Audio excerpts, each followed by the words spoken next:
फर्रुखाबाद में खून सफेद हो गया। बेटे के हाथों ने एक साल से खस्ता हाल मकान में बंद बूढ़े वालिदैन को पुलिस ने बाजियाब करवा लिया। जिस मकान माँ बाप कहते इसमें न पंखा था न पानी।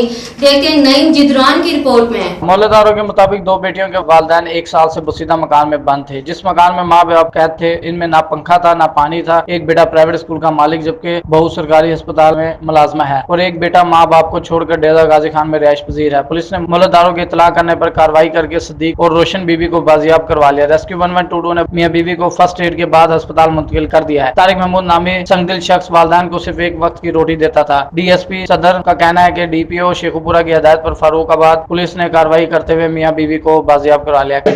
क्या खाना है? रोटी खाना है। रोटी खानी है। हाँ।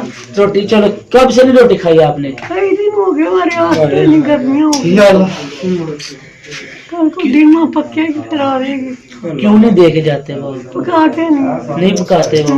अगर आपको रोटी वाली जगह ले जाए, आप उधर अच्छे से नहाए धाए रोटी खाई तो मैं कभी नहीं गई। रोटी ला दूं माँ जी? अभी आपको रोटी खानी है आपने? वही तो ध्यान दिया। मैं ला देता हूँ आपको रोटी, जो भी आपने खाना है। कोई आलू का सालन। हाँ, आलू का सालन खाना है आपने? नहीं नहीं, आपको गोश्त के साथ खाना खिलाता हूँ। फिर कहाँ है गोश्त? गोश्त बहुत बड़ा है मेरे पास।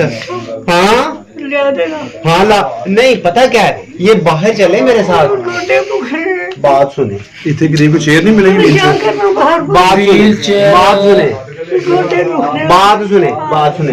मैं आपको गोश्त के साथ खाना खिलाता हूँ, मेरे पास पड़ा, झूठ नहीं बोलता मैं। होगा तो खाऊंगी। हाँ मैं आपको खिला। कैमरामैन फयाज सरवर के हमरा नईम जिद्रान, राज न्यूज, फर्रुखाबाद।